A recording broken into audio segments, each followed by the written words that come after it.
Wallace, and welcome to the show. I'm doing great. How are you doing today? I am fantastic. Thank you. And I learned so much from Rose about how to say no. I was just thinking about all those times that I got myself in trouble because I didn't say no. We can go your life stories and experiences shortly. Let me give a little introduction to our listeners and so that they can learn more about you. So Sheles Wallace is the founder of Billionaire Thoughts, a company that helps driven business leaders increase their profits and their operating efficiencies. She is also a sought-after speaker who has shared the stage with business titans such as John C. Maxwell, Jeffrey Gitomer, and Dr. Eric Thomas. Sheles has led strategic sales efforts, won multiple sales awards, trained other sales professionals, and secured multi-million-dollar contracts with multiple Fortune 500 companies from a variety of industries. She grew a commission-only technology sales team with over 5,000 team members in 1 year and increased revenues by $3 million per year. As an action coach, she belongs to a network of over 1,000 business coaches in 74 countries. To this network of brain power, she adds her experience, an MBA and Bachelor of Science degree in Business Administration, and extensive real-life training as a certified business coach. Sheles is skilled at breaking down complex issues into simple steps and has the tools to help her clients succeed. Oh, so much power, experience, and what I love is how to make it simple. I know you have a lot of frameworks to share with us. And before we hear more about that, what does courage mean to you and how does it show up in your life? Absolutely. That is such a fantastic question. I absolutely love that you're asking this question. You know, I think there's different levels to courage, right? But for me, courage means being willing to do what is right, even when it's not popular, right? Being willing to do what's right, even when it's not comfortable. That's where courage is to me.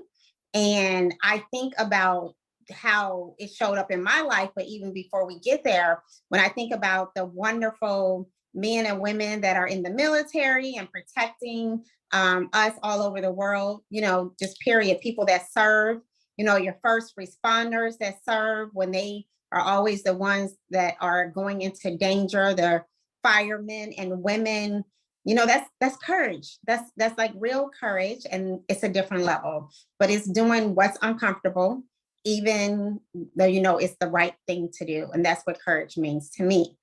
Now, how it has shown up in my life, definitely not as in the military space, but the courage for me was, I remember being in college and picking a career that made sure that I would have money. You know, I was going to this career because there were a ton of jobs that were available, right?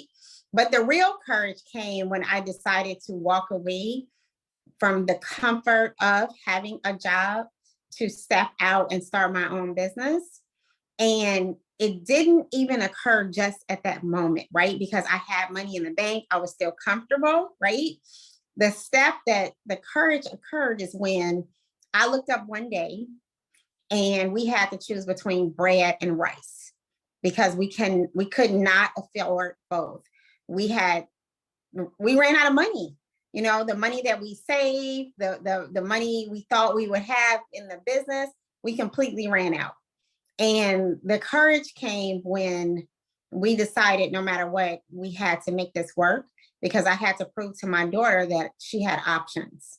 Part of my why in being an entrepreneur was because I remember a time when the economy wasn't that great, which is also the time that I decided to be an entrepreneur, which was crazy. And I didn't notice it because I had a job, I was making great money. But I was so many people around me saying, man, I've been looking for a job for a year and I cannot find a job. I've been looking for a year. And I was just thinking to myself, why don't you start a business? Like, this is a great opportunity to trust and believe in yourself and have the courage to go do something for yourself, opposed to only for the person that you're working for. And I never, ever wanted my daughter to feel that way.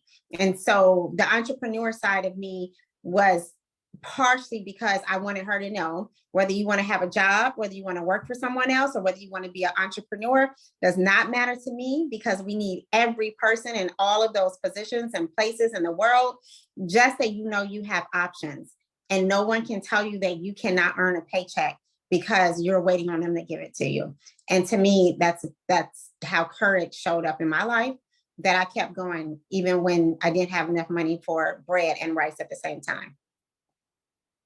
Yes, I hear so many courageous steps. Just, like you said, even though you were comfortable, you had money in your bank, but to have that courage to step into entrepreneurship and start a business. And can you tell us a little bit more about that moment when you said, like, okay, I need to choose from bread and rice, and really wanting to what I hear is to set a good example and possibilities for your children. Is that what helped you in that moment? What was going through in your head, and what helped you to take those steps forward? Yes, well, in that moment, I felt defeated. I felt like a failure in that moment. I really did. I felt like, how did I possibly get here? And I remember going back to work a couple of times in that process, right? Because it's a journey. It really is. And every time I went back to work, twice, I realized that I was in the same spot. I was in the same spot as, I still don't want to do this. I still want to be an entrepreneur. I still want to own my own business. And then I would quit. And then I would start to cycle over it again. And I was like, all you're doing is prolonging. You're just prolonging the growth that you can have, because you're too afraid to weather the storm and do what needs to be done so you can get to the next level. So a couple things happen. I'm going to just tell you, because this part I rarely ever talk about, but I truly believe that God put me on in this moment to share this, because it's the first time it has come to me in this environment. First, I had to have faith in myself, and I had to believe that God was going to take care of me. So all that time I have been trusting and believing in God and praying. At one point I was like, do you really believe that God is going to do this for you? Because if you did, maybe you would go a little further, right? And so I just had to stop and start trusting God first and foremost. And I'm going to tell you the one thing, because it's two things here. Number one, as we start building, I realized that this company is not my company. This company is God's company. And when you start realizing that it doesn't belong to you, that you're just a servant here, you're a steward in order to help other people and get the message out in the business, then it's a different outlook. It's like, I want to do better because I don't want to disappoint God. But the next step came when I drew the line in the sand. And I was like, I don't care what happens, I'm not going back to work, because that was a crutch. So the courage came that I had to let all of the past go, even though I was making great money. I can take care of my family, and great money is all relative, right? But I was able to get bread and rice at that point. So I just drew a line in the sand and I said, I'm not going back. I have to make this work. And in doing that, I became part of a community of like-minded business owners, a community like the community you're building here, and how you're sharing all these great things with all of your viewers and your listeners, in order to be a part of a support system that I wasn't by myself, right? Because entrepreneurship is lonely. Like, everyone in your family is not an entrepreneur. So my mom was great because she started her business, but I didn't really know about it, enough at that time. So at the end of the day, I became part of an amazing community.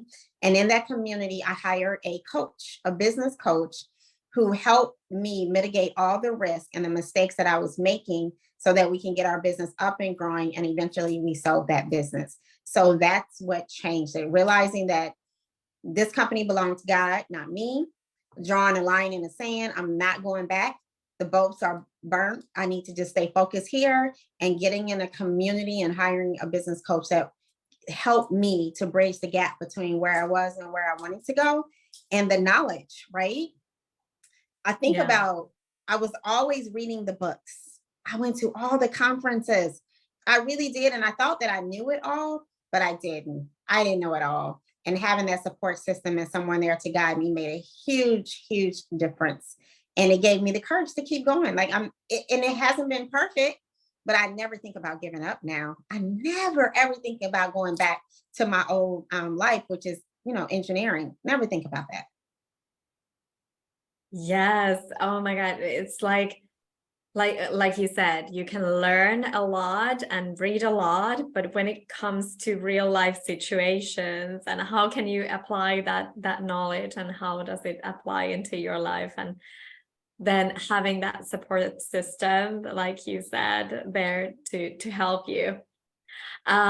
I want to ask you, what does success mean for you? Because I feel like everybody has there's maybe like an overall idea, and that's maybe not, most of us don't actually think the same way in their hearts. So what would success, how would you define success and what it means for you? Okay, perfect. Success, right? How would I define success? Okay, well, I definitely think that there are multiple definitions to success, and success is based on what you want. Like if you've always wanted to be a teacher, you're successful, right? It's whatever you choose and you go after it. And that's what success means to me. In working as a business coach with our clients, how we define success is a commercial, profitable enterprise that runs without your daily involvement. See, when you own a business, when you're an entrepreneur, you think it's so many hats that you have to wear. And often we start off saying, you know what, I can do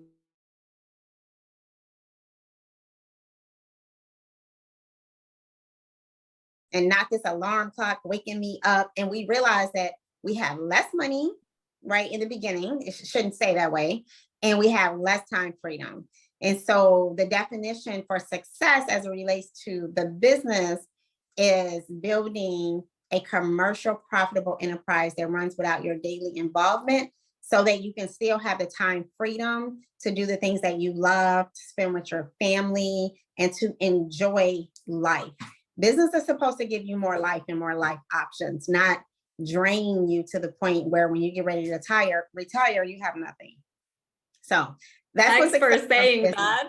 Because yes. when I wasn't an entrepreneur, yes, and I was like hearing from a lot of entrepreneurs like, that takes up all your time, you don't have any other life. And I was like, yeah, I don't think this is what I want, because I still want to have my family and other hobbies. So I hear it's a shift. That this was when I was studying and hearing from other entrepreneurs in Finland in conferences, how they were sharing and really drained and sharing how they don't have energy. So let's go to that, because my clients also want more time freedom, financial freedom, location freedom, and how you said to have that profitable business that is running, and you don't need to be hands-on all the time. So can you share us more about that, how to make that happen, to have more time and energy for yourself? Absolutely. So what I'll do is I'm going to go over 6 steps to building a commercial profitable enterprise that runs without you. So it's building that winning business. I'm not going to talk about all of the steps, but I'll give them to you, and we'll just spend time talking about 2 of the 6 steps. But to summarize, because I think if we summarize it and go through the steps, it makes it a little easier. We work with business owners to help them increase their cash flow, right? And help them recruit, retain the best talent, and most of all, have more time freedom, right? And so these 6 steps is going to help you accomplish all of these. So step number 1 is mastery. Okay. Think about building a house. So everyone needs a home of some sort to live in, right? And then you have the foundation. So the foundation has to be solid. If the foundation is solid, it doesn't matter how beautiful your kitchen is, how beautiful your bathroom is, the windows. If the foundation isn't solid, that entire home is going to come crumbling down. So that's our mastery, okay? And under mastery, you have 4 areas, and that is destination. A lot of times we just start our business, but we don't really know where we want to be 5 years from now, 10 years from now. The destination is, what do you want? I was reading this book, Leadership. It's Leadership Not by the Book, which is by David Green, who actually is the founder of Hobby Lobby. And I don't know if you guys have a Hobby Lobby there or not, but they have like 1,000 locations. 50 years, like he outlined going from $100 to an $8 billion company in 50 years, right? And so we never think that far out. We never think that far out. So at the end of the day, what's the destination? Where do you really want to be when you grow up, right? And when I say grow up, it doesn't matter what age you are, when you grow up in this business, okay? And then the next one that we have is deliverability. When you deliver your product or service, is it the same every time you deliver it? Can someone depend on your product and service? Does it have consistency, right? McDonald's. Have you eaten at McDonald's before? You've had McDonald's, I have, right? but not lately. Right, not lately. But it's the same everywhere. It's the same everywhere, right? So whether we spoke the same language or not, the hamburgers are going to taste the same and the fries are going to taste the same, right? And so it's the same thing with your business or service, even if the new house looks different for everyone, right? But how you deliver it, is it the same? So deliverability. The next one is finances. A lot of business owners plan their finances like they plan their checkbook. So however their checkbook is set up, that's how they plan their finances. Like, I got to pay rent or I got to pay mortgage. Well, in your finances, you should know your profit and loss, what it means, how to make educated decisions based on that. You should know your break even, not only for the year and the month, but all the way down to the hour, right? If you think about Elon Musk and building the Teslas, he know his break even all the way down to the hour. And then the last one is time mastery. Remember, we talked about time freedom. Oh my goodness, that is the hardest one, because business owners, we think we know it all, and we don't trust other people that we're going to be able to delegate anything to them. And so we're busy all the time on top of all of the hats that we're wearing. And at the end of the day, you're never going to be able to get everything done in your business. It's impossible. So you have to figure out how to delegate and how to manage yourself in time, because you can't change the time. It is what it is. Okay. So that's level 1. So that's one of 6 steps. The second step is niche and marketing and sales. That's really what that means. It's marketing and sales. But here's the thing. Most business owners know how many customers they have or need. They know how many, the revenue that they're getting, when they make a sale. And some of them know the profit margin, right? At least the gross profit margin. How much does it cost to sell that product? But guess what? Those are only results. When you only measure that, that's where you get in trouble. See, you have to measure the leads that are coming in, your conversion rate, your average sale, your number of transactions, right? And then your profit margin. Those are the things that you can control, not the customers and the revenue. You have to control all the things that I said before, which is the leads, the conversion rate, the average sale, right? Transaction. Think about McDonald's. Back in the days, McDonald's used to say, do you want fries with that? Or do you want to upsize? All of that was increasing their average sale, right? And then one last example, because I think it's so relevant. So Chick-fil-A is one of the restaurants that we go to.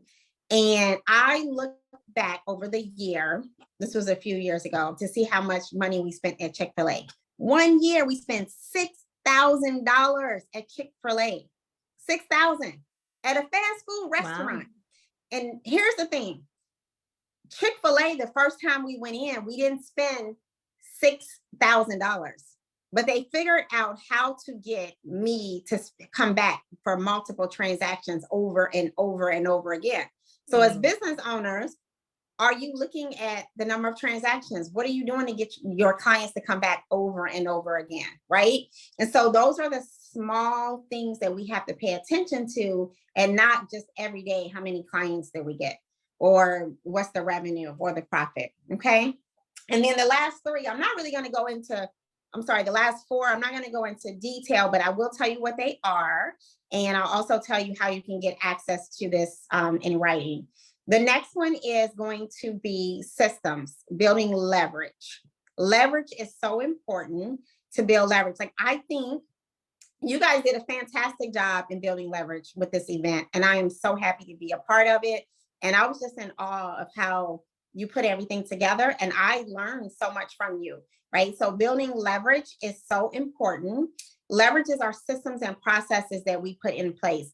The second time we do something, it should be easier than the first time.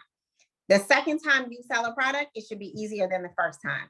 The second time you do a webinar, it should be easier than the first time, right? Women, the second time you clean up or you pack or whatever that may be, or the second time you hire someone in your business, it should be easier the second time, right? So that's because we keep putting these systems and processes in place and fine tuning them.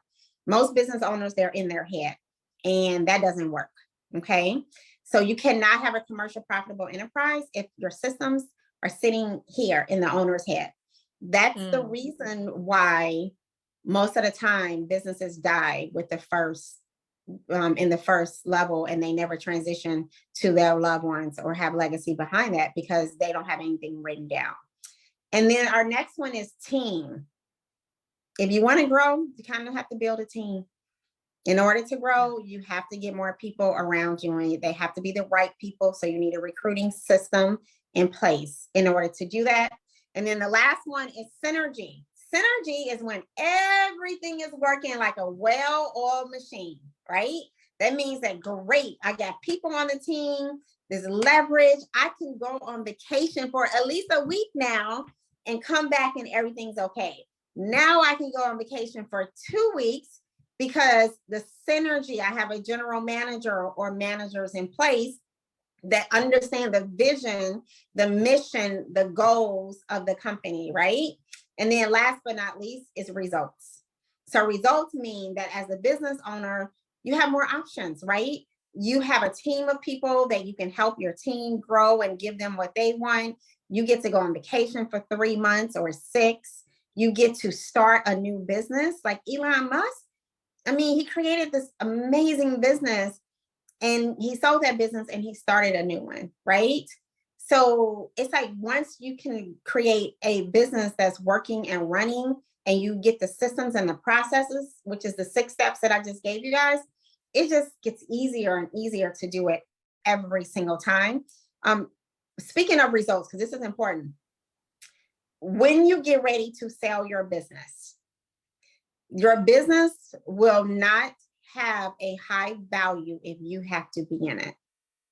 And that's why we say a commercial profitable enterprise that runs without you.